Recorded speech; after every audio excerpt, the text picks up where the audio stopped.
Good morning, everyone, and again, welcome to day 2 of this summit.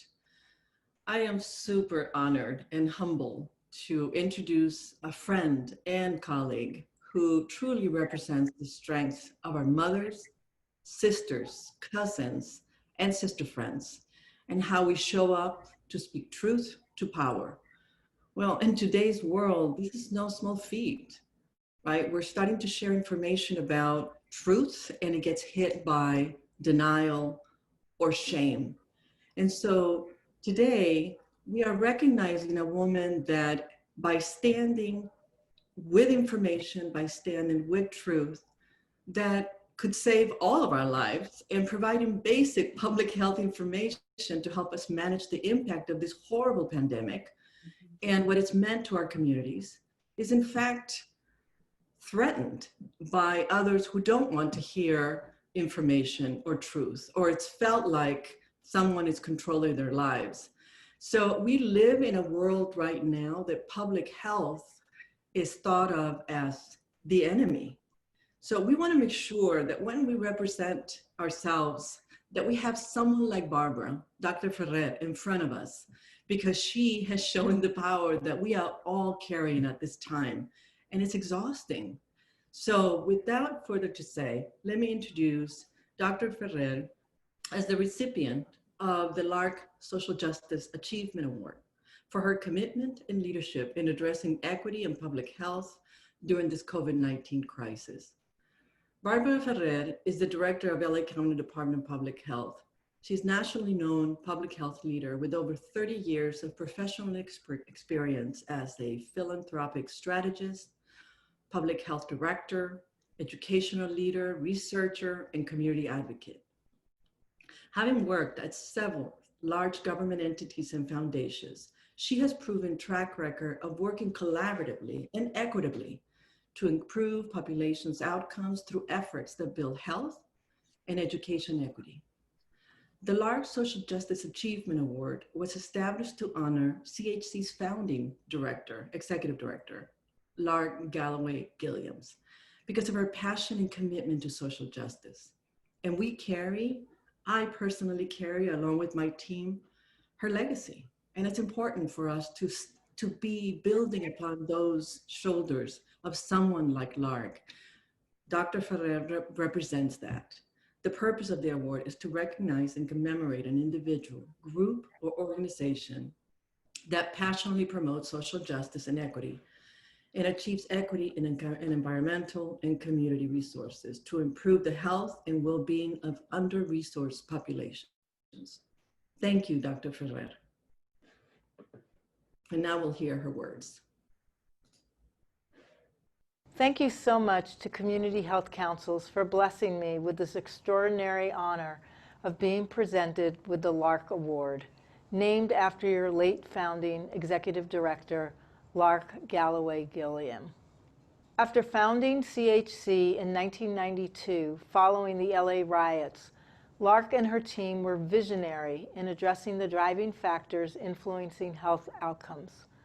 Lark led efforts to expand health coverage, improve the health care safety net in communities with the fewest resources, increase access to healthy and affordable foods, and improve the environment.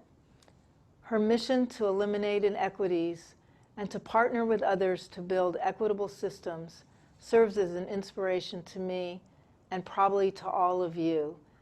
I'm deeply honored to be presented with this award in her memory.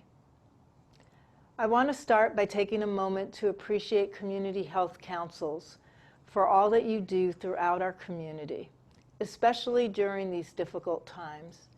Your presence in our communities is more important now than ever, as we have seen the exacerbation of health, social, racial, and economic inequities in our community during this pandemic. When COVID-19 hit, CHC did what it has always done and took action. For example, in South LA and Compton, where about 32% of households are food insecure and about 13% of households are very food insecure, CHC formed a partnership with First 5 LA and Sustainable Economic Enterprises of LA to distribute over 17,000 food boxes to residents. These collaborations are all so necessary to address the immediate needs of communities and become even more important when working towards changing entire systems. And that is where your CEO, Veronica Flores, has provided brilliant leadership.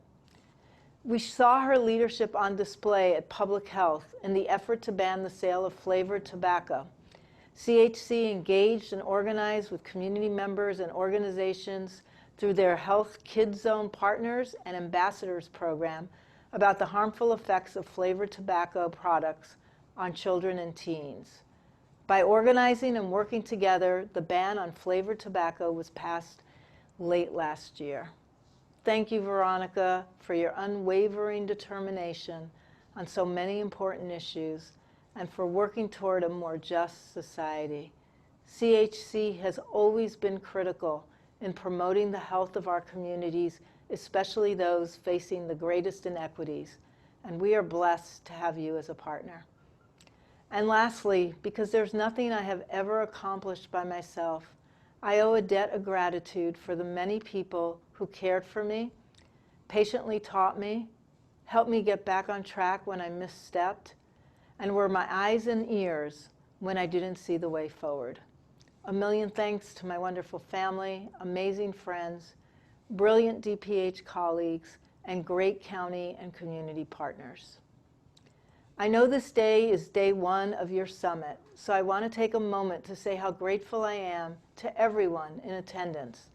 And thank you so much for your collective work building a secure, equitable future for women, particularly for women of color. While I know that this may be a little bit different compared to what previous summits look like, collaboration with colleagues and partners is often the seed of ideas and action. I know this year's summit will be the productive and invigorating experience for all. I think it's fitting to remind ourselves of all of the talent and dedication among our colleagues. I know that I have often benefited from the wise counsel of the many women who have been creating and sustaining transformational change, which really comes when all of us are able to work together. And it starts by organizing and taking direction from those most affected by the issues and those who understand the opportunity. I am grateful for the leadership of Brenda Aguilera, who serves as the Director of Community Transformation at Para los Niños, which works to build strong communities through strategic partnerships with organizations across our county in order to connect children and their families to wraparound support, whether it's through one of their 6 learning sites or through their counseling programs. Brenda has been instrumental in building out capacity for organizations to collaborate with parents, residents, other organizations, faith-based organizations, and businesses. It's this kind of collaboration that allows us to tackle the big issues, especially those that disproportionately hurt women of color, issues like infant and maternal mortality. Currently, Black women in the United States are more likely to die in childbirth than any other group of women, and Black women in LA County are 4 times more likely to die as a result of pregnancy complications than women of all other races, and they comprise 21% of those who die, even though they comprise only 5% of the childbirth cohort. Additionally, Black babies in LA County are 2 to 3 times more likely to die before their first birthday than babies of other races. This is a devastating tragedy that has gone on unchecked for decades. And it's taking all of us to work together to dismantle systems of oppression and racism that have sown a path of death and destruction in so many of our communities. Here in LA, we are connected to the Los Angeles County African American Infant and Maternal Mortality Initiative, which is a coalition of community members, mental and healthcare providers, funders, community organizations, First 5 LA, and county agencies, all working together to address the unacceptable high rates of Black infant and maternal deaths here in our county.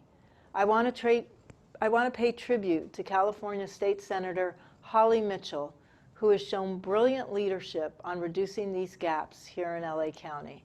She has done amazing work in Sacramento on behalf of this issue, introducing legislation such as the Dignity in Pregnancy and Childbirth Act, which will work to address and eliminate these inequities.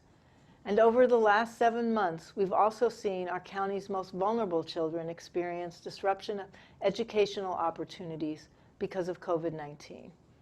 These same children, primarily our Black and brown children and those living in low-income communities, already faced an epidemic of educational inequality. School closures and distance learning exacerbated those gaps.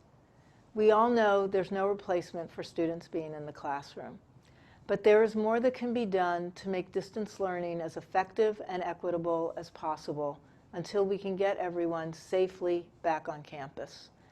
Women leaders like Dr. Deborah Eduardo are reminding us all the time that it is best to be of service and be part of finding solutions to fundamental crises. Under her leadership, the LA County Office of Education developed a response that engages community leaders, partners with other agencies to address gaps, and through their Greater LA Education Foundation, increased access to food, basic needs, technology, and academic support for distance learning. Each of these efforts to address pressing issues of inequality is part of a continuous push to organize with others and recognize the need to dismantle racism. And we have seen the dividends of organizing paid this year as we responded to this dreadful virus. Like so many of you, we are working with others to do everything we can to slow the spread of a new and deadly virus that has ravaged our most vulnerable communities, our essential workers, our residents, our staff, and residents at nursing homes, Black, brown, and Pacific Islander families, and those who live in neighborhoods that for years have seen disinvestments in infrastructure and services. And although, thanks to a lot of hard work led by so many of you here in the county, we have seen a drastic reduction in new cases, hospitalizations, and deaths since the peak during the summer, the gaps in health outcomes by race and ethnicity and community poverty levels, while starting to close in some areas, continues. This requires us to do a lot more if we intend to make sure that COVID-19 doesn't end up on the same list of so many other health outcomes that have people of color experiencing higher rates of illness and death than all others. On average, Native Hawaiians, Blacks, and Latinx people are 2 to 4 times more likely to test positive, be hospitalized, and unfortunately die when compared to white residents in LA County. And people living in communities with high poverty rates are more than 4 times more likely to die from COVID-19 than people who live in communities with little poverty. Women of color are even more vulnerable, as they are often essential workers in high-risk occupational settings, particularly as healthcare workers and first responders.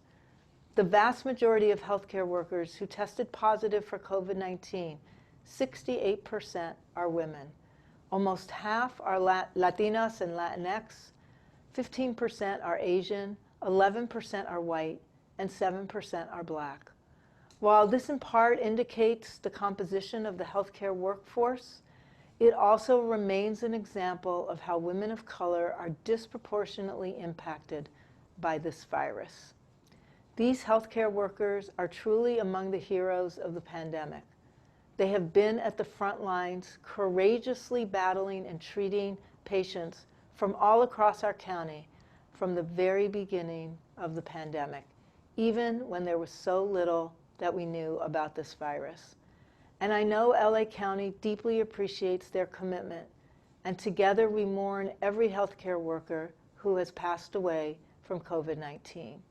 These heartbreaking disproportionalities don't need to continue. We have made progress, and we do have a chance to close these gaps for good. But it will take our collective efforts to do so in a manner that tackles the root causes of disproportionality. And once again, I'm honored to receive the Lark Award, and I am blessed to stand beside you as we work to dismantle deep-rooted systems of racism and oppression. Thank you so much. Well, that was powerful, very powerful, and we appreciate, I know everyone, and I see all the comments on the chat, deeply appreciate the incredible work and contributions of Dr. Ferrer, and even more so in lifting up and continuing to recognize Lark's legacy that continues to live on through community health councils and the work that is championed every day in the field.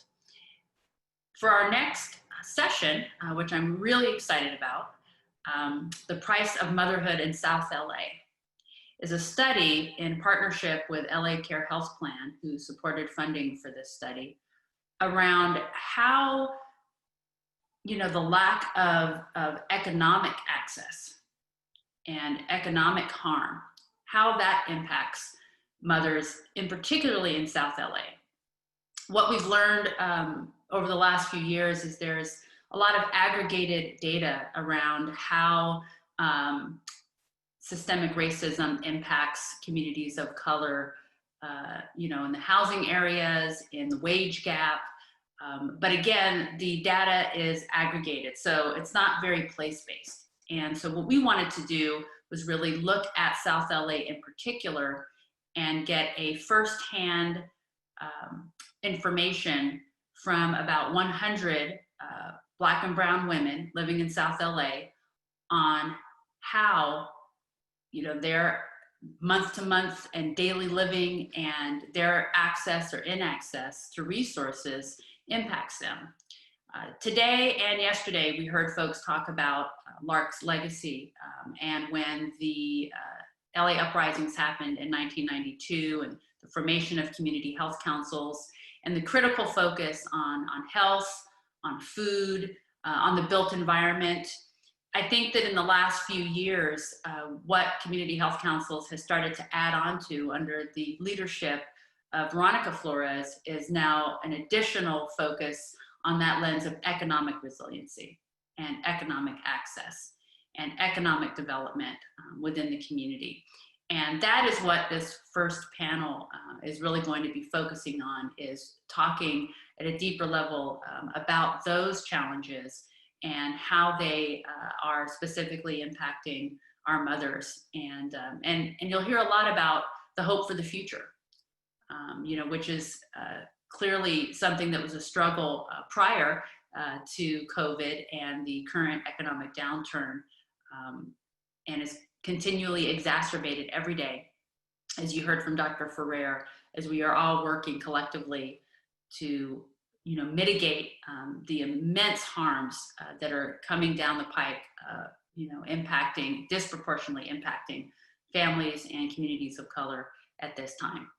So with that, I'm really excited. We're going to have several just amazing and dynamic speakers this morning. We're going to start this panel with Veronica Flores, who's going to speak to us a little bit more about, again, how we got here and the trajectory for this particular study. We'll also hear from Rebecca Ratzkin, who's our Director of Research at Community Health Councils and our Social Change Institute, and what her lens is being in this space and in our communities as a researcher, not only with us, but also with special services for groups in the past and many other organizations in her time as a researcher. And then we will then hear from our lead researchers on this, Melany de la Cruz Viesca, I want to make sure I always say that, Stevens, who are both affiliated with UCLA and worked actively to help us create the survey tool and instruments, and we will be working with them to issue the final report. What you will see today are our preliminary findings as we move into some more case study work around this issue of the price of motherhood in South LA. And so with that, I'm going to turn it over to Veronica Flores to get us started. All right, thank you. So I'm going to share my screen right now, and all right. Hold on one second, please. So when we, as Michelle stated, I think, sorry, just making some movements here. Alrighty. So when we started this, the idea of how we come to a place of understanding wealth in our communities. We talk about building wealth, but we first have to understand what is it that actually strips wealth from our communities, because there are different elements that I think have to be known about the state of Black and Brown women when we talk about the economic aspects of our lives. And I'm going to say us because I am in this same spot. So when we think about this, part of the basis of our information has to contextualize our life experiences. One of the things that I really like that Rebecca always says is, we're issue agnostic. And because we have to look at the multiplicity of issues that actually makes up our lives. We don't live in a single issue. We don't live in an issue that says we're only in need of food, but we don't talk about housing or poverty or education or healthcare, children. There's a lot of that is an everyday experience. And then you layer all of that with the stress of just living in an institutional racist society. So I wanted to take a moment at the beginning of this to just really go through just some highlights that when we think about research, when we think about how we begin to evaluate our communities, particularly again around economic values, we have to understand the basis of this. So the first part I would say is, and I'm sure you all have seen this, but it's really about understanding that this is about institutional racism. So we're not talking about individuals, we're talking about the institutions and the practices and the policies that are already in place and have been in place since the beginning of the founding of this country, of this nation.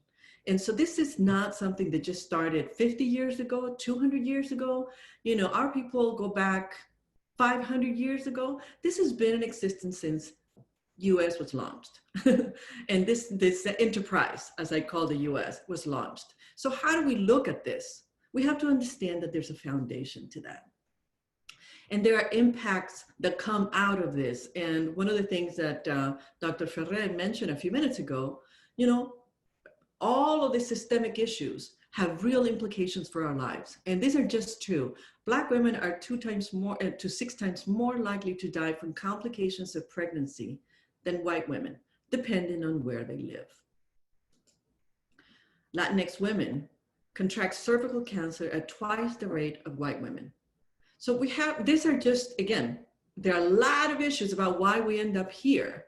But then we have to talk about one of the aspects of our existence.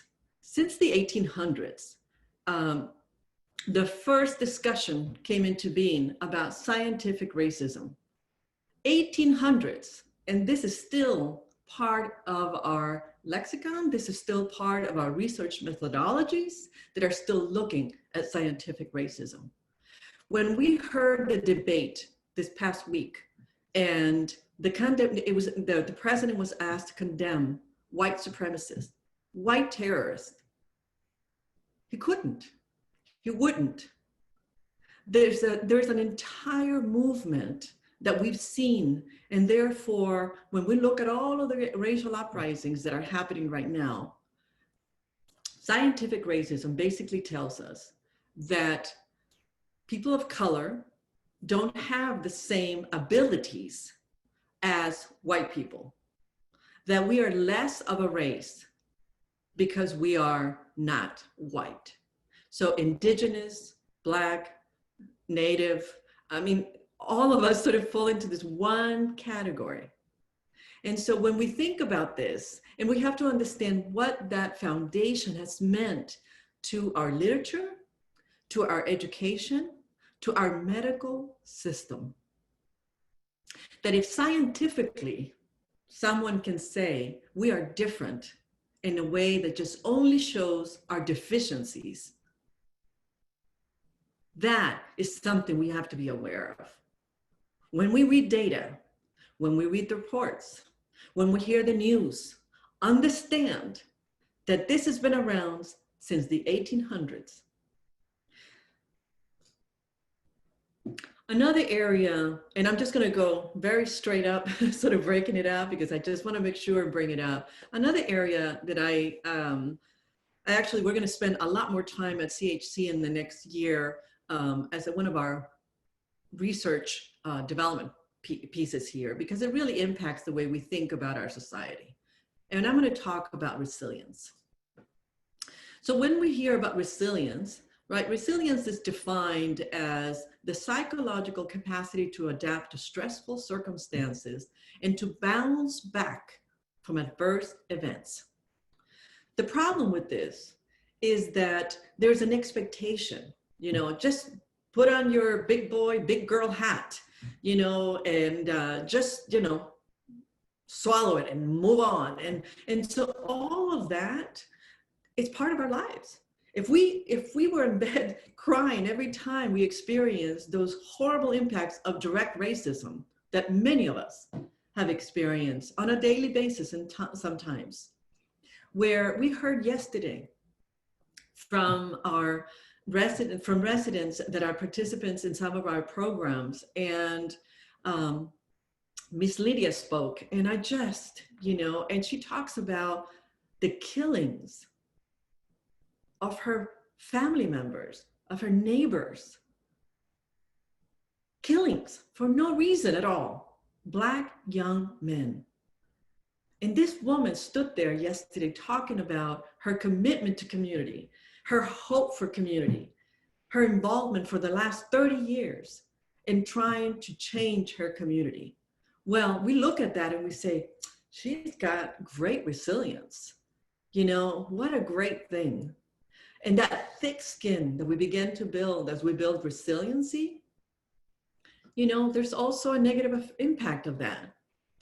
Because we have to look at resilience. Once it crosses that umbrella that keeps us safe, because we're building our power by building our resiliency, it becomes a moment. When in that moment, too much resiliency can make us feel like we just have to take it. So we become overly tolerant of adversity. And that is that line that we put the burden on communities of color, particularly impoverished communities of color. We put that burden as like, just keep hoping. Just keep hoping, because it's gonna get better. Just trust the government, trust. And where is that taking us? So I think understanding resiliency and how we discuss that, because it's a research topic. It is an actual term that means something. And in mental health, this is one of the key elements that we need to begin to really understand the impact of over-resilience in communities of color, particularly women of color. Lastly, when we look at mothers, Black and brown mothers, and what is the economic future of Black and brown mothers? Well, we have to think that right now, as we continue to talk about, not having that parity, that income parity. Today, the income gap for all women is 79 cents to the dollar that men make. Now, if you compare that, when we start to add that Native Hawaiian and Pacific Islander women only make 65 cents to the dollar. African-American women, 64 cents. American Indian and Alaskan Native women, 59 cents. And Latinx women are at the end of the bottom of the barrel, 54 cents. We can go into a lot of details about why, but this is data that we need to understand. This is what we're dealing with. And most importantly, is that Black women are more likely to participate in the workforce than moms of any other race. And about 85%, and I want you to listen to that big old number, 85% of Black mothers are the primary sole or co-breadwinner for their families. That data is not about resilience. That data is about why these women are alone doing this. These women are making 64 cents to the dollar and being the breadwinner of their family. When there's lack of education, when there's lack of support, when there's lack of housing, and all of these elements are around you, and you're trying to be a good mother. The other component of this, when we talk about resiliency, when we talk about mental health, all of it comes together.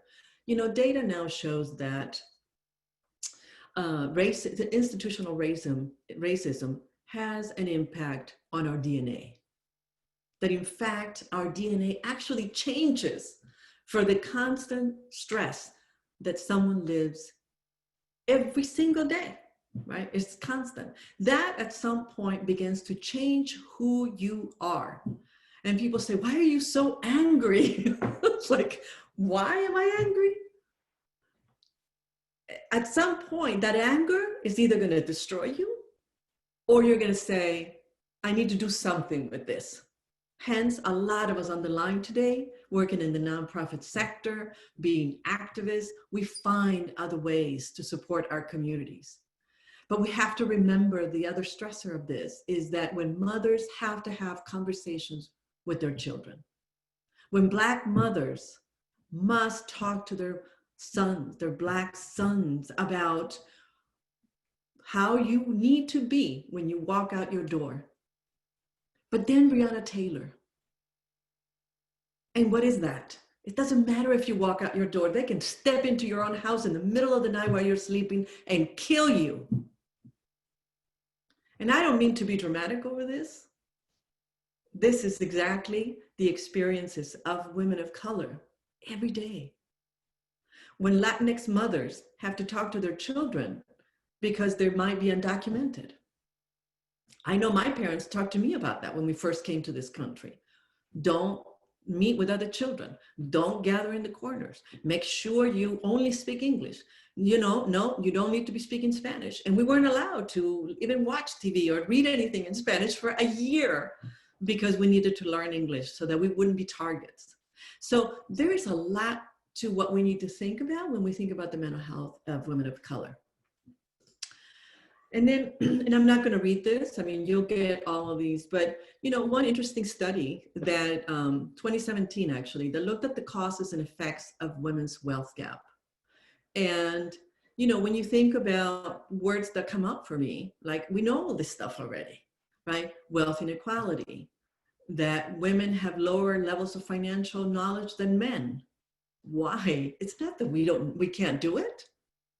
It's not that we don't understand it, it's that we don't have access to it. We have not had that access. You know, that we are denied, that we are unlikely to benefit from anything that comes forward when it comes to economic benefits, that we are dealing with a broken system, that millions of women of color are trapped in a cycle of debt that is absolutely lacking our ability to build wealth. And when I say wealth, I'm not talking about wealthy the way we think of wealthy. I am talking about living out of poverty. So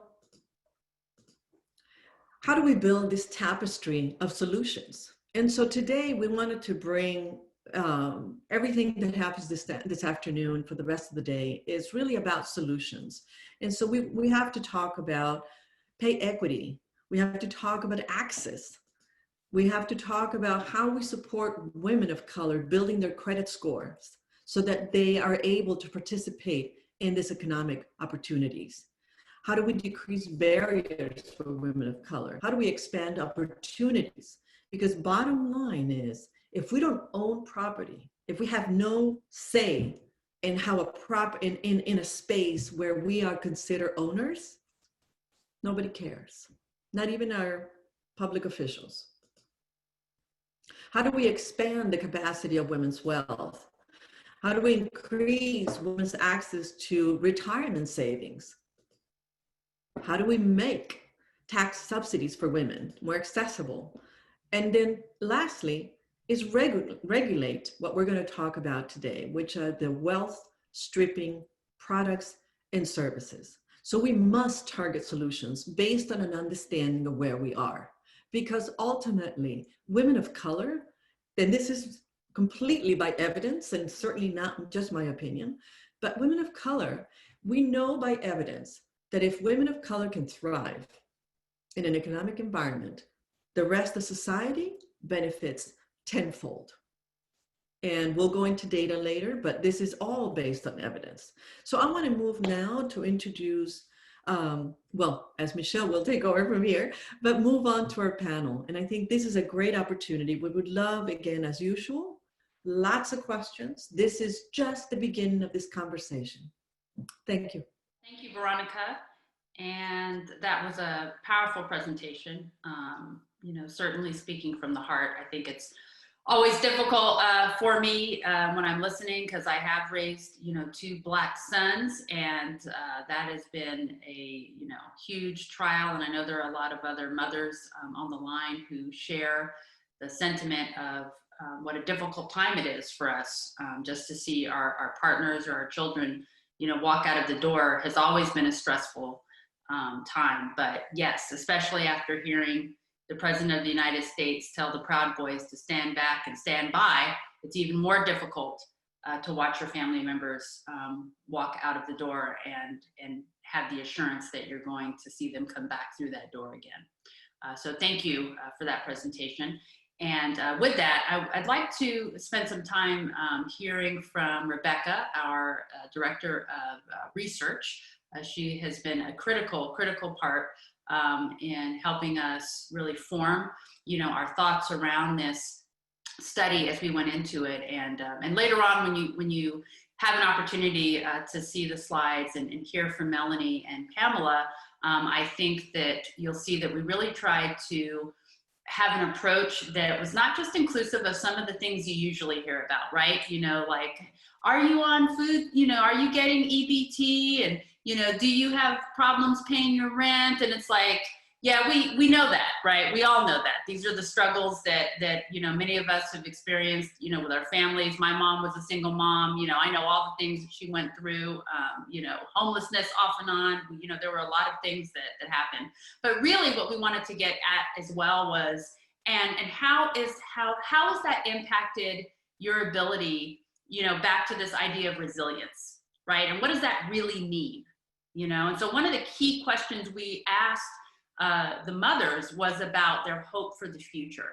And so I'm not going to, you know, give a spoiler because I want to save that for the presentation, but I want you to know those are the kinds of questions we asked. We asked them, you know, what sort of, you know, compromises, do they make compromises just to make ends meet, you know, to feed their families, right? Or to pay their rent, or whatever the case may be. So we really wanted to ask some of the harder questions that we don't typically hear, so that we could humanize this and not just make it like, here's another statistic about women of color in South LA, but really, you know, here's information about what these mothers are going through on a day-to-day basis. That's what we want people to walk away with today. So with that, I wanna go ahead and turn that over to Rebecca to share with us, you know, what her experience was in participating in this community-based research. Thanks, Michelle. Yeah, so I'm going to share also a few slides, and then if I can just ask Mackenzie to help monitor the participant list of people coming in and out. But basically where I come from, you can all see me on my video. I am a white cisgender Jewish woman. And so that's the context I come from. And we really want to point this out and talk about it because it's important when we get into research design and we talk about all the things we're talking about. Community-based participatory research, what the data means, what the questions are, what the questions should be. And so I just want to share really briefly some things that I've been reflecting on with the, you know, support and collegiality of my great with the great leadership of CHC and the colleagues and Melany and Pam and other folks that we're working with. Some folks who are on the call today or the webinar today, I won't name you yet. So I'm just going to share this couple of thoughts that I've had. And the first thing is just when we look at the research field, what are we talking about? And I want to go back to actually scientific racism. It's intentional. This is the research field, and this is a painting by a white man, Robert Ryman, for those of you who may have followed modern American Western art, who really made a career of painting white paintings. Various shades of white on white, all similar to this. And as I was thinking about this, and we've been talking about it internally, is that this is really how our data and knowledge is distributed and created and manipulated. And it's really through the lens of white men, but white people. And even when I, as a white person, and I am also speaking, to everybody here, and particularly the white people on our webinar today, that, we need to stop taking that for granted or stop overlooking that and making assumptions about ourselves in this space. Because, we've been in it for a while and working through and thinking that the way that we're going about doing our research is the way to do it. So, which brings up my second point, which is about white fragility. One of the things that I really love about CHC and its leadership is about this element of being disruptors in all the spaces that we go into. And so for myself, and even in thinking about how I was raised and how I came to research, and what I love about research and data is that, I was taught and we're shown and create these statistics that, sure, there's some give and take, there's some perspective, we know there's an art to statistics, talking about margins of error, talking about sample size, talking about interpretation. And I've always been very frank and tell people we need to be upfront about the limitations of our data, but that there's truth here, truth with a capital T, or insight with a capital I. But my reality of having that be a constant and secure place is not the reality of people of color, where data has been used in extractive, racist ways to uphold white privilege and to uphold white power, and through, again, this control and the dictation of knowledge. So, but as research and evaluation is about reflecting and learning and adapting and insight and strategizing. So, shouldn't it be a natural that we're more open, that we should have more flexibility, but it's not. We have to actually actively work to be disruptive. And so that's really what I'm about doing, not just for myself, but hopefully also, through seeds of planting those through all the work that we do and that I can be involved in, is to disrupt these patterns of white fragility that really are at a bedrock really often of a lot of the research that takes place. Next slide is, so what does that mean? That means really not just, as Sonia actually spoke about yesterday, about shifting. She spoke a lot about the need to shift, right? Because this work is difficult, but it's not just that we need to shift and be flexible, right? That we're also working in an environment that's constantly shifting. But for me, as a cisgender white woman, I need to deeply listen. I need to have open ears and, again, not just assume because I'm a quote unquote researcher that I'm good at that or good at that all the time, right? And so taking that moment to be open, to step back and to create space, and that, I found myself just reflecting and saying, when am I really listening and when am I just waiting to speak? Right? Those are two very different things. And so even though, I have been accustomed to, and we're in this space, we really need to learn how to, and I am working on how to learn how to open up and have deep listening to others instead of asking them to just listen to me and what I say. And that's what this work is about. And a lot about what this work is about too, I've been ruminating a lot around biases, right? And blind spots. because one of the concepts and frameworks of white fragility is that, oh, well, you know, I have friends of color, or I've experienced, you know, bias in my life. And also as a woman, sure, I've experienced sexism. As a Jew, I've certainly experienced bias.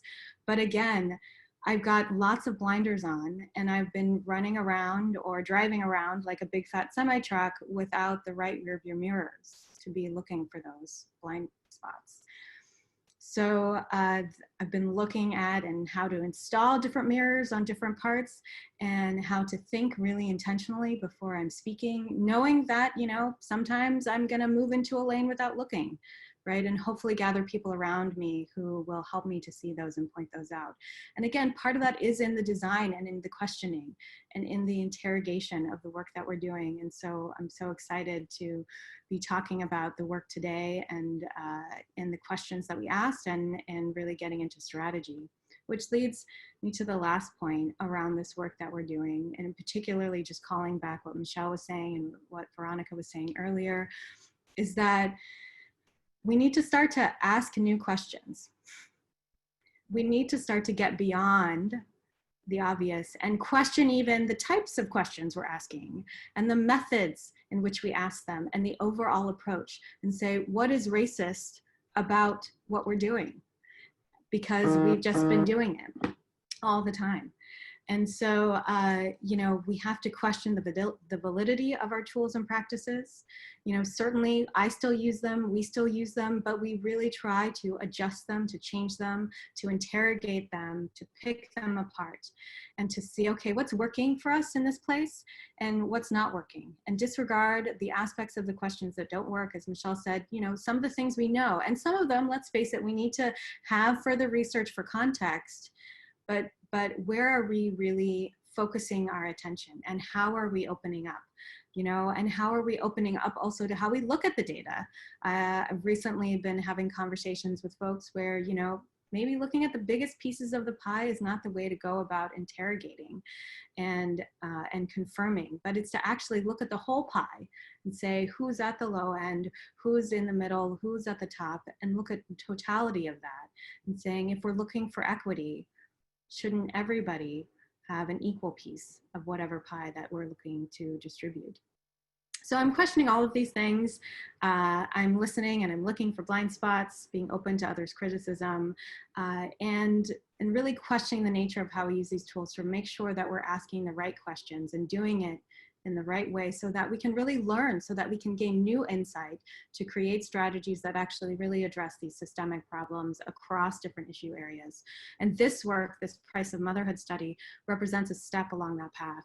The work is designed and led by excellent and skilled researchers, women of color, and aims to reframe the questions and conversations about women, wealth, and equity, and particularly for Black and Brown moms. And I'm just honored to be part of the conversation and open up the space.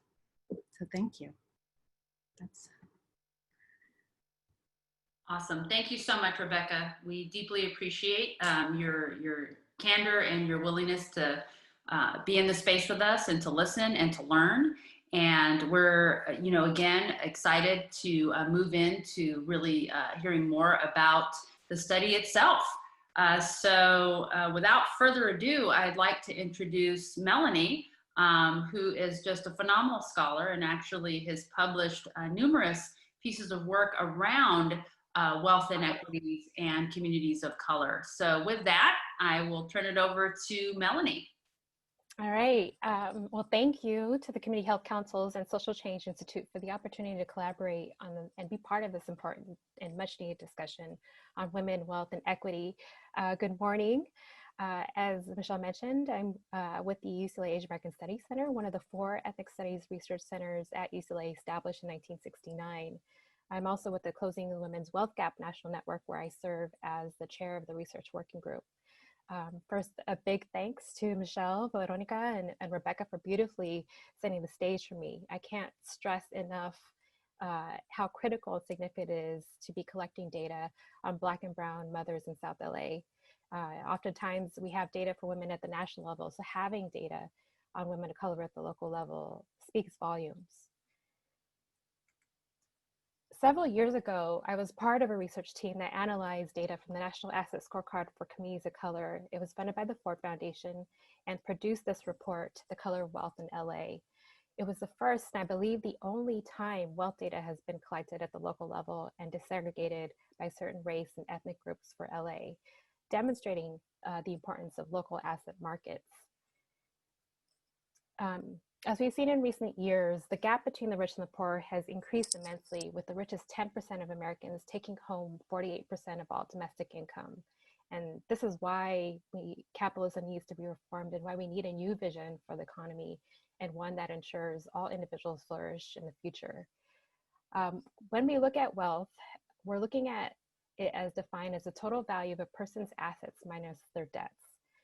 And wealth is a better indicator of holistic financial security because it shows the extent to which an individual, family, or household can handle an emergency, like a job loss or illness, for planning for the future. And it plays a key role in upward mobility for individuals across generations. Income, on the other hand, is more of a measure of your compensation for paid work. So most studies, they primarily use income as a measure of economic well-being, but it really fails to capture the debt or wealth stripping factors and any kind of inherited assets that lead to wealth building.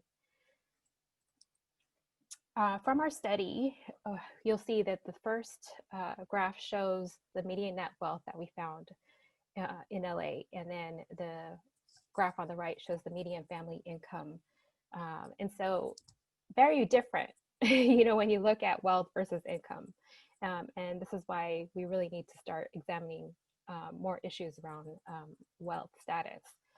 The Color of Wealth report revealed an astounding racial wealth gap, where, in LA, Japanese who are like 4th, 5th generation have the highest median net wealth, followed by Asian Indians, Chinese, and whites. And then on the middle spectrum, you had African immigrant Blacks, and then Vietnamese, and towards the lower, you had US born Blacks with a net wealth of 4,000, and Mexican households with 3,500 median net wealth. One of the interesting things that we found from this study is that while Asian Indians were had the highest median net wealth, it wasn't really driven by home ownership, as this next slide shows. They actually, in terms of home ownership, only had 38%. So it really shows that their wealth was really influenced by income, stock ownership, and savings. So not all high wealth racial groups were homeowners. So we often think that home ownership is one of the main assets to building wealth, but it's not the only. And I guess that's the point there.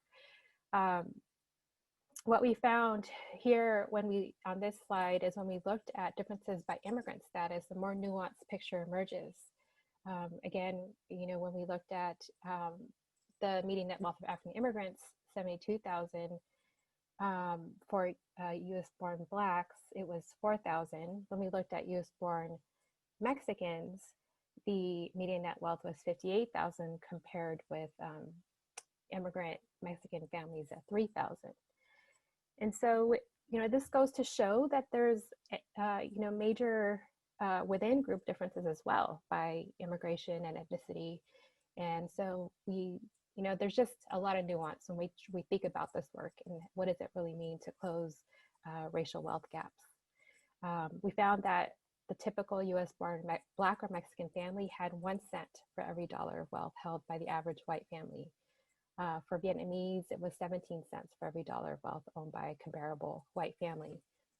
And so what we learned is that a lot of Black, Mexican, Vietnamese families lack the liquid assets such as savings, money market funds, certificate deposits that could be quickly converted into cash in times of reduced income or increased cost of living. Another layer on top of that, immigrants from Mexico and Vietnam were not able to save or build assets because they're sending remittances back to their motherland. And for Black, Mexican, and other Latino groups, we found that check cashing and payday lending is another layer that strips wealth and prevents them from building assets. So we've had a lot of discussion about what women earn compared to men. Veronica showed the information earlier that white women earn an average of 79 cents for every dollar earned by men.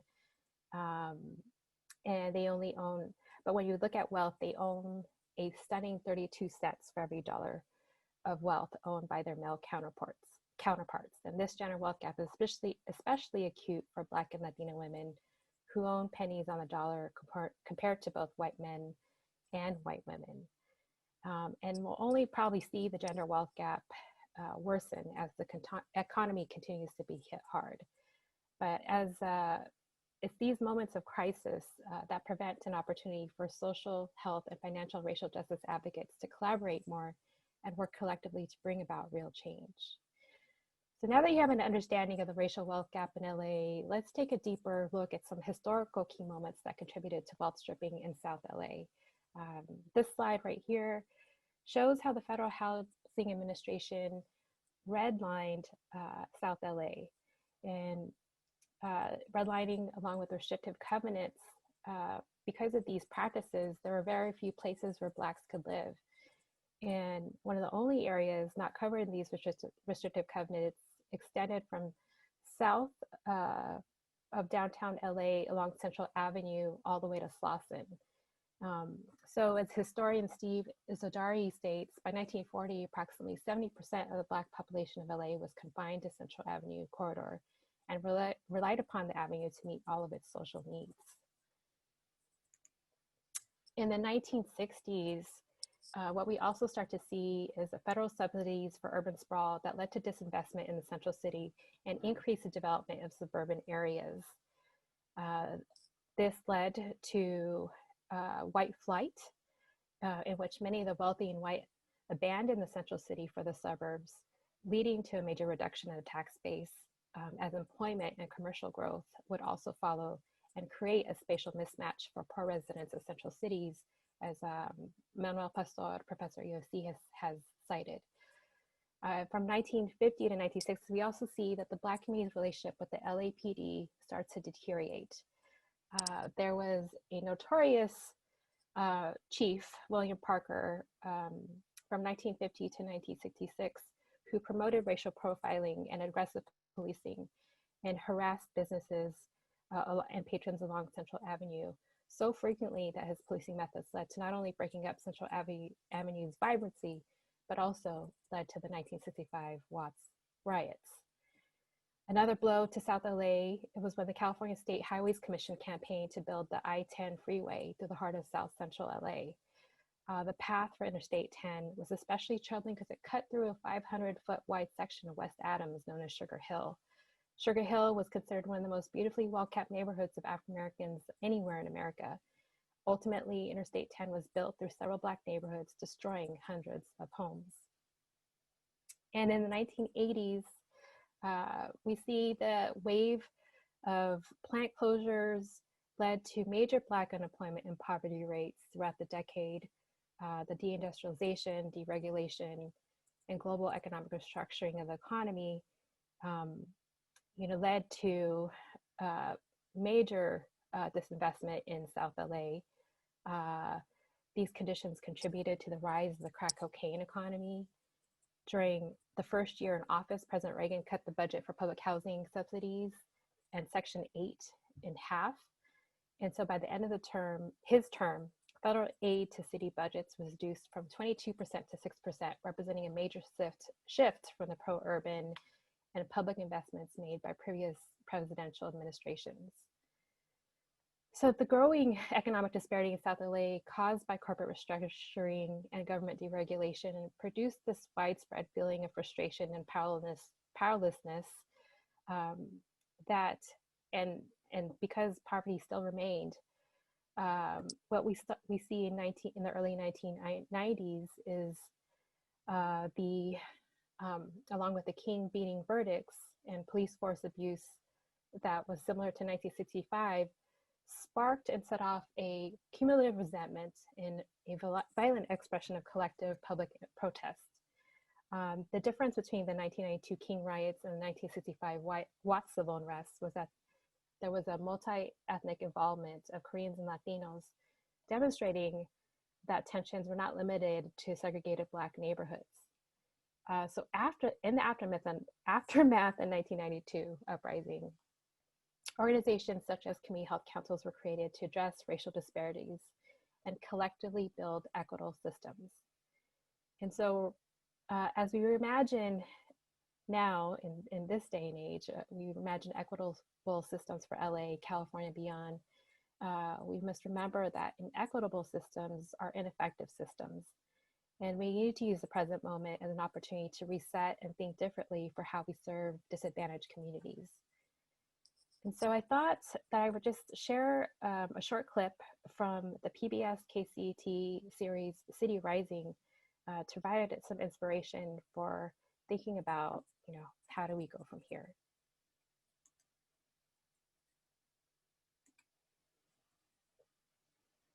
So let me cue up that video.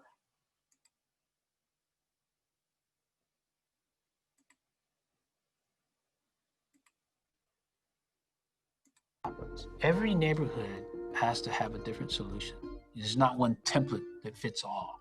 It needs education, it needs housing, employment, it needs healthcare, and it needs wealth accumulation opportunities.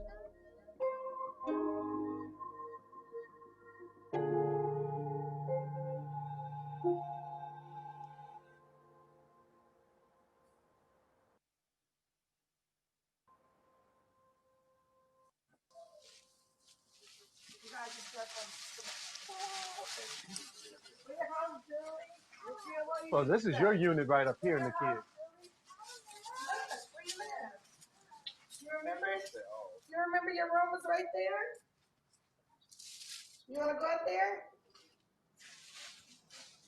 I remember when she couldn't even walk up these stairs. Remember, Tony? You remember where she lived, though. Yeah, I want to see where she got live. Yeah, we live here. No, Whitney don't live down there no more. Yeah, everybody moved. Yeah, everybody moved. B204. This was my place right here. And I miss it. You miss it? A lot. I was on the street for about a year. Always trying to find the right spot to be. This guy that worked at the filling station late night to the next morning, he used to always put a sign on the bathroom door, and he would let me sleep in there and tell people it was out of order. I got blessed.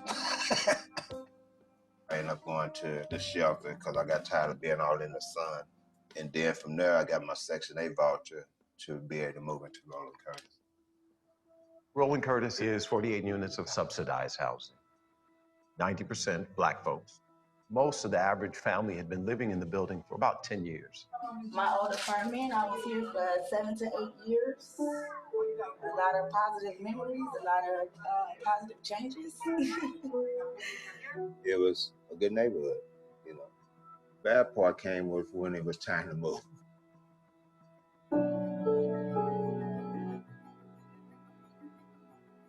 There was a billionaire who had bought the property and then dropped 90-day notices to evict everyone from the building. He had purchased the property clearly with the intention of converting the property to market. Everybody started panicking, you know, especially the ones that had been there so many years. They figured they would be there the rest of their life. I was losing it for real. I didn't know what I was going to do. I did not know what I was going to do, where I was going to go, where I was going to stay. That's when we had stepped in to buy the building.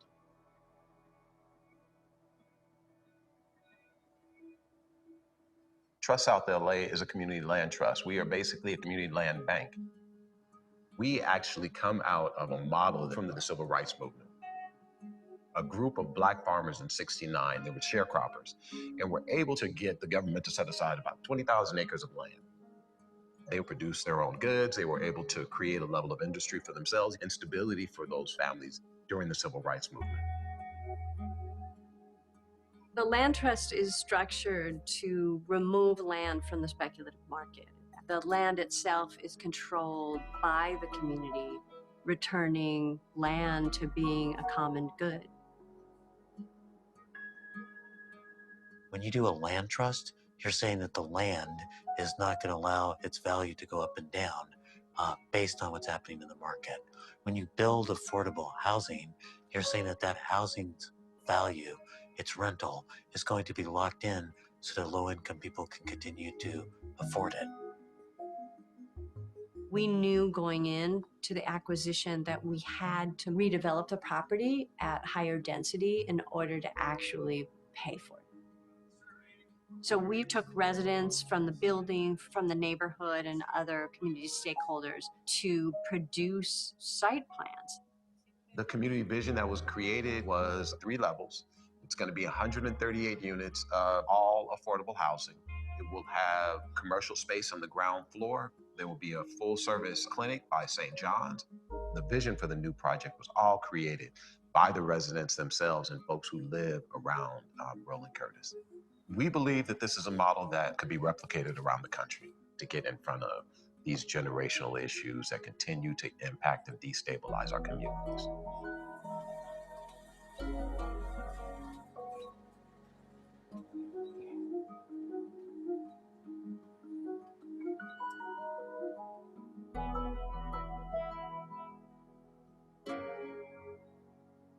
The biggest question we face is whether or not we're really going to have the courage to recognize housing as a human right and to take it out of a market and understand the importance of home and not just house as something that you sell and exchange.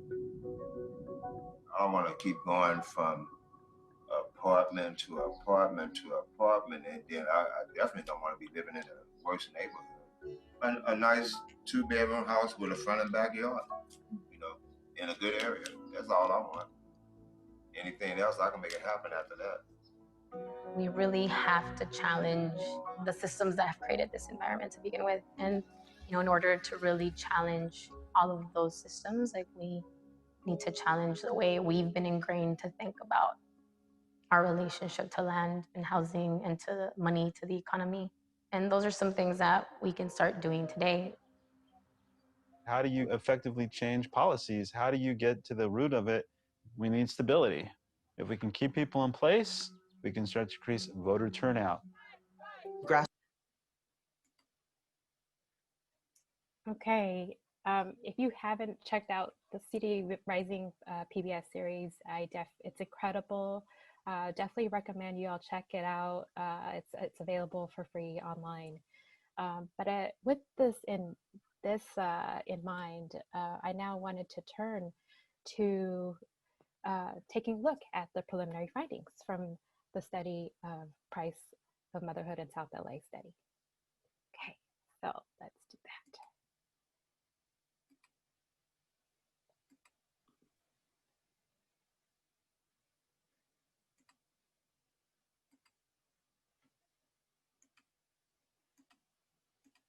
Okay, so I joined today with my co-presenter, Pamela Stevens, an amazing and rising scholar getting her PhD in the UCLA Urban Planning Program.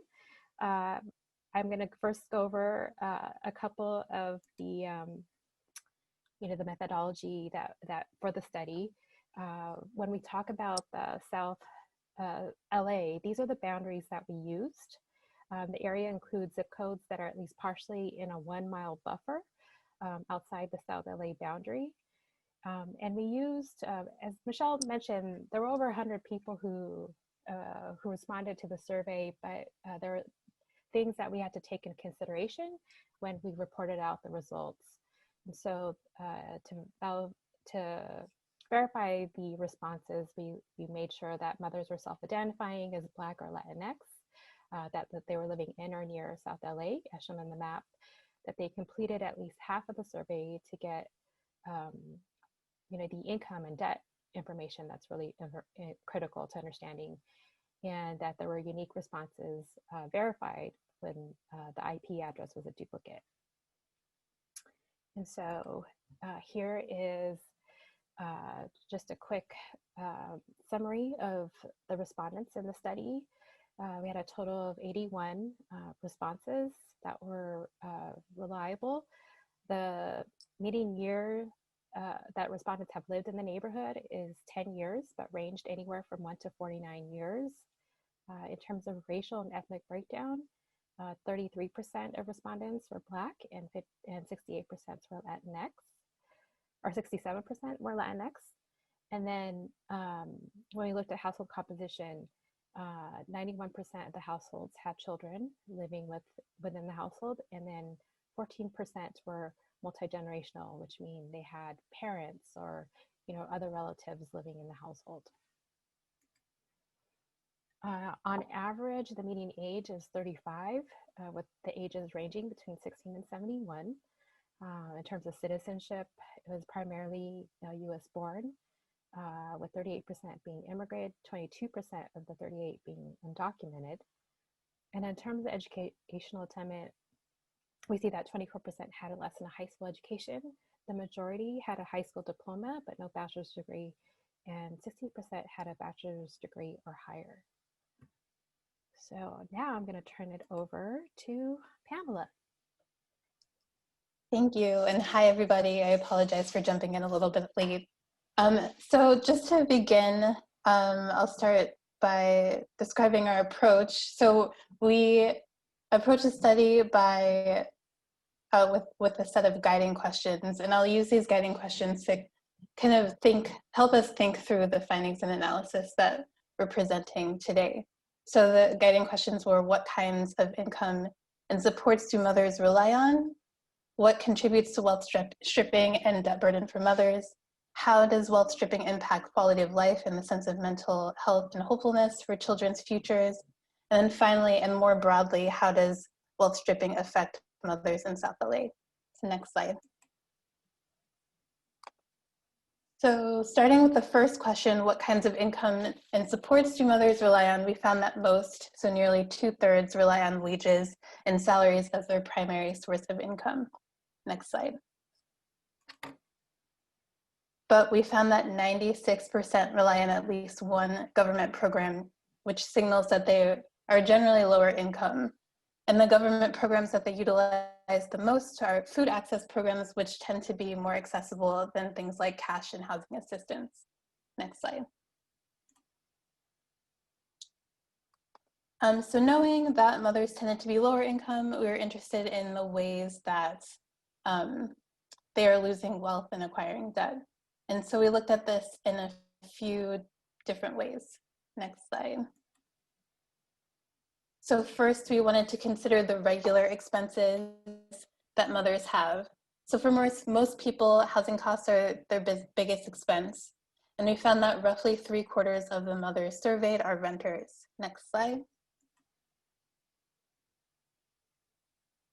And many of these renters have had issues with housing affordability in the past. So the most common reason that mothers, and particularly renting mothers, moved from their previous residence was raised rents. A fair share moved by choice, but evictions were also prevalent among this group. So the next greatest share of people face no-fault evictions, and those are when a rental unit is removed from the market, either by choice of the landlord or mandate by the city, oftentimes because the building or units are not up to code, and that displaced a significant share of the mothers. Next slide. So then we asked mothers about their experiences with coming up short for the month, so when their expenses were greater than their income. So even before the onset of COVID-19, 85% of mothers found themselves coming up short at some point in the year. 1 in 5 said that they experience these shortages most months or every month. And the median or typical shortage for a month was $443. So it's a significant amount of money. Next slide. So thinking on top of regular monthly expenses, sometimes people are met with unexpected expenses, including things like fines. So the most common fine is parking tickets, the common issues that all of us Angelinos can face, but particularly poignant in those for those living in denser neighborhoods like those in and around South LA. Late payment penalties, which are essentially a cost of either being in debt or just facing those monthly shortages or both, was next on the list, followed by traffic tickets. Next slide. So when these fines or unexpected expenses come up, many mothers aren't necessarily financially prepared. So as the slide shows, many mothers, or most mothers, do not have emergency or rainy day funds to cover their expenses. Next slide. So when we asked the mothers what they do when hit with unexpected expenses, many of them reported tapping into different lines of credits, such as bank loans, credit cards, and payday loans. Next slide. So looking a little bit more closely about credit cards and credit card debt, we found that not only do most mothers, so just less than 2/3, have credit cards, but many have unpaid credit card debt. Next slide. And then on top of that, the largest share of mothers, 45%, said that they have even more debt now than they had last year. So that debt is just continuing to build. Next slide. And then as I just noted earlier, we saw that many mothers are turning to bank loans to cover unexpected expenses as well. So we found that just about 3 in 4 mothers have a traditional bank account, but even so, just more than 2 in 5 don't necessarily trust banks to safeguard their money. Next slide.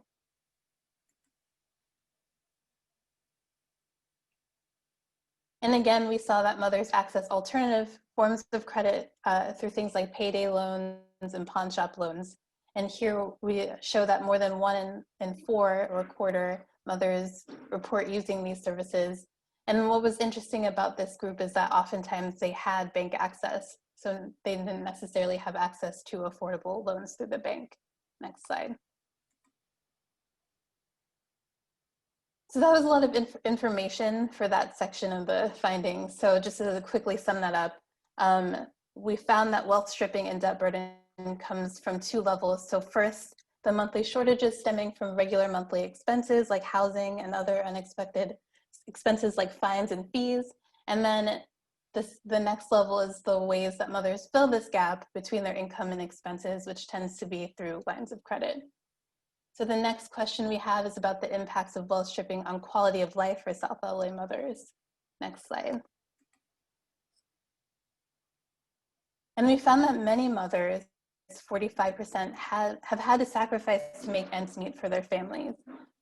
For mothers willing to go into detail about those sacrifices, many reported having to rent rooms to strangers, picking up extra jobs or a night shift, borrowing from friends and family, and sometimes straining those relationships through that process, and reaching out to estranged family members or ex-partners to ask for financial help. Next slide.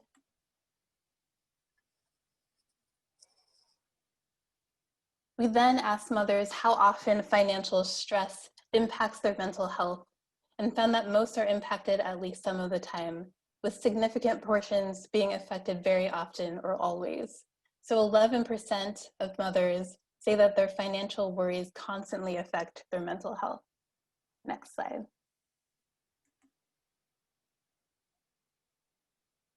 So when we asked for more detail about why they responded in that particular way, the most frequent responses were around being worried about their expenses, the potential impacts of the pandemic in particular, like losing their job, the well-being of their children, both in terms of providing financial support as well as their ability to be emotionally present for their children. So like if they had to take on those extra jobs, not being present in the home. They also talked about threats of homelessness and broadly just not seeing an end to their financial struggles. So a sense of hopelessness. Next slide.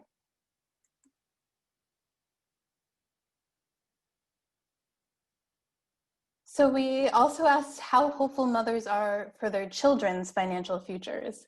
So though many, about 70%, said they were hopeful, it's hard to ignore the other side of the spectrum, the 30% who aren't so sure, aren't feeling hopeful for their children in this way. Next slide. When we asked if the mothers had the resources they need to ensure financial security and success for their children's futures, again, many at least moderately felt that this was the case, but nearly a quarter felt that this was not at all the case. So then we can see why such a large portion in the previous slide may have not have been so hopeful for their children, just lack of resources. Next slide. And so finally, we wanted to know what kinds of financial dreams and goals the mothers had in the case that there was an absence of money issues or debt. So what would their dreams be if they didn't have to worry about finances? And the top responses for mothers were home ownership for them and their children, starting their own businesses, and furthering their educations. And then many also talked about specific careers that they wanted to pursue, paying for their children's educations, buying cars in the case that they didn't have them, and setting their children up financially. Next slide. So ultimately, the dream of home ownership rose to the top of the list for the mothers responding to this survey. Just to think back to that earlier slide about renters, so only 1 in 5 of the mothers we surveyed were homeowners. And when we asked what helped them to achieve homeownership, most indicated that affordable loans and interest rates were most helpful, followed by financial help and support from family and friends, and down payment assistance programs like the one started under the Obama administration. So on kind of the other side of the earlier finding, we see how access to money and non-predatory loans can be instrumental in achieving this dream towards financial security. And with that, I'll turn it to Melany to close out the discussion of the findings. All right. So we know we've covered a lot of data, and so we wanted to summarize the key takeaways from this preliminary study about the impact that wealth stripping is having on mothers in South LA. And so this leads us to our last question: how does wealth stripping affect mothers? So we find that as you know, I'll probably just read quickly through them. 85% of mothers find themselves short for 1 month, 20% on a regular basis, the median reporting a monthly shortage of 443. 84% of mothers don't have an emergency or rainy day fund. 74% of the mothers rent their home, but 37% moved previously because of raised rents, 13% from no-fault evictions. 77% of mothers have unpaid credit card debt in order to support basic needs. From those who rely on alternative lenders, 45% of mothers were using payday loans or advances, and 68% were using pawn shop loans or auto title loans to cover expenses. And then, but lastly, most mothers, 77%, their mental health was impacted by financial stress at least some of the time. So, where will we go from here? We need to begin investing and developing pathways for building wealth and financial security. So we could do this by providing vulnerable women with protections and economic relief from job loss, raise rents due to the COVID pandemic, such as the rent moratoriums, passing CARES HEROES Act stimulus payments, or universal basic income programs that are currently being piloted in Stockton and Long Beach. Passing legislation for working mothers who need access to emergency paid sick days and paid leave, and offering women with affordable and reliable financial products and services such as microloan lending programs. So with this, you know, I think there's a lot of critical key information that informs us and informs the programs and services and policies that we can work on together for the future. And with that, I guess I will open up the floor for any questions. Thank you so much, Melany and Pamela. That was an excellent presentation. And I just want to remind folks that, again, these are our kind of preliminary findings. We're continuing to go through this data. We're also going to work a little more closely with some of the mothers that responded so that we get a better idea of their lived experiences as evidenced through the survey. And we will be generating a final report before the end of the year, and we will share that out with everyone. We are running a little bit behind schedule. Our next session will be starting not too, just a few minutes, but we have a couple of questions. So we're gonna go ahead and ask one of these. One is how can we transform our system so that renters can earn equity in the buildings they live in? Now I know none of us are housing professionals on the line, but I don't know if any of our folks, Melany, Pamela, Veronica, Rebecca, does anybody have a maybe Pam? answer for that? I know, Pam, do you want to take that question? I don't know. Well, I guess what. Go ahead. I was going to say, we do have some examples. I mean, like, like the land trust is an example, and cooperatives, housing cooperatives are some models that could be explored, where, I guess the model is that you don't necessarily, you do own the land for the time that you're renting or in part of that co-op model, but, at least the land trusts and cooperative models will stay within the community, so that it ensures that housing stability remains with low-income, affordable communities of color, to provide affordable housing for low-income communities of color. Sorry, I'm a little bit twisted right now. Yeah, although as Tomas put in the chat, there are now some models that are being tested and around this idea of equity. And equity is a sort of a standard word in the for-profit sector. And it's something that, if you get into equity, you have privilege. You get in at the front end of something. We don't normally get equity. Equity to us doesn't necessarily mean access, and it doesn't mean ownership. So because there are models that are being tested, part of what I would put out to the group is actually one of the things that is coming out of this work from CHC and Melany and Pamela. It's really about the work that we're trying to understand. And so what is the collective piece that we have here is that this works, like I said from the beginning, this is the very beginning of it, right, for us. And so we are now in conversation and at tables with different people around the country who are doing different types of work and who are experimenting. And we need to call it an experiment. But at some point, we know that there's some basic possibilities here. There are models for it. We just need to also understand that there are models in the for-profit sector as much as there could be models in the for-profit sector. So I think this is actually one of those opportunities. If people out there on the line are interested in working in this particular topic, this is a call to action. To us, our summit this year is a call to action. Part of what we've been looking at is, there's a certain period of time, like we are in a moment of time when there's some opportunities at the table for us to jump in, organize, work at the highest levels of government. Even yesterday, when Newsom announced that he's now going to form a committee to evaluate reparations in California.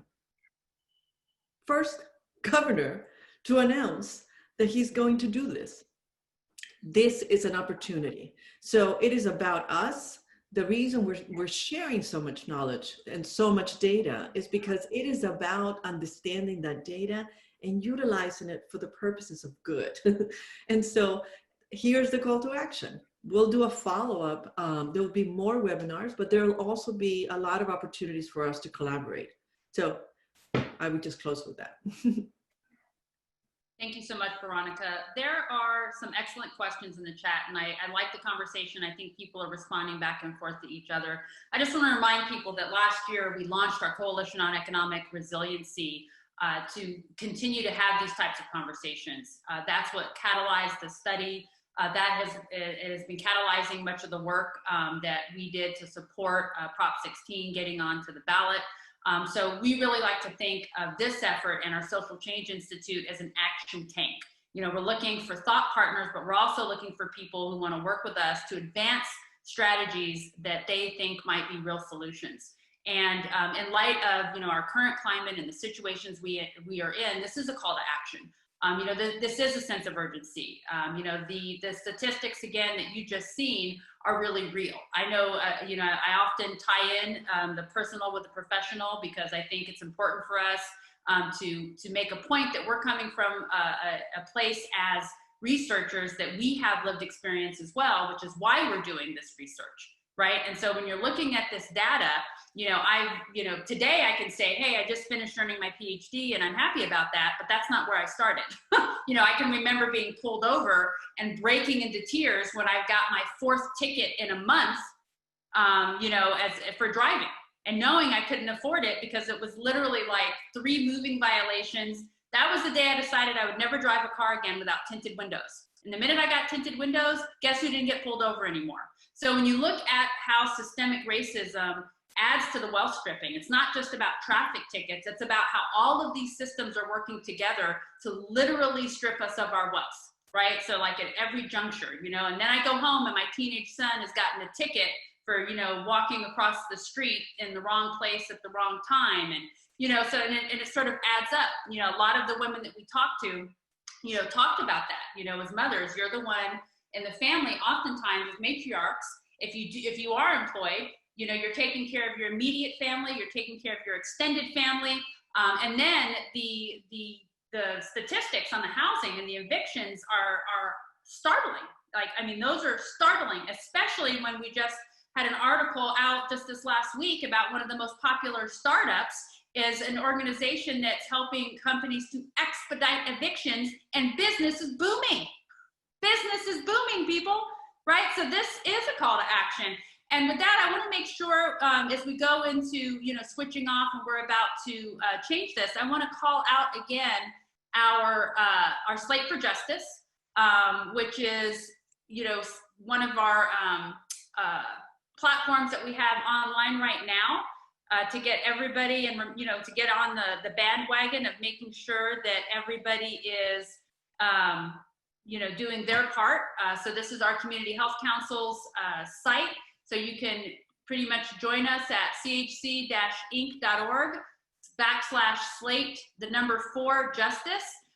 So you'll see here, we've got links for voter registration, vote by mail, in person, all of that good stuff. And then we're giving you some of our, and if you're interested in adding your logo, just let us know. We're just starting to collect all of our partner logos, so that list will grow. And so we give you recommendations here for what propositions to vote yes on. And we do plan on hosting a panel a couple of weeks out from November 3rd so that we can dig into these a little bit deeper so that we're informing our residents and everyone else about how to vote and why to advance justice at this time. So, you know, again, I just want to thank all of our esteemed speakers and women and researchers for this phenomenal presentation and insight into the lives of our Black and Brown mothers who are daily struggling to make ends meet as they're taking care of their families and maneuvering what has become an intensely toxic political landscape over the course of the last 4 years, if not centuries.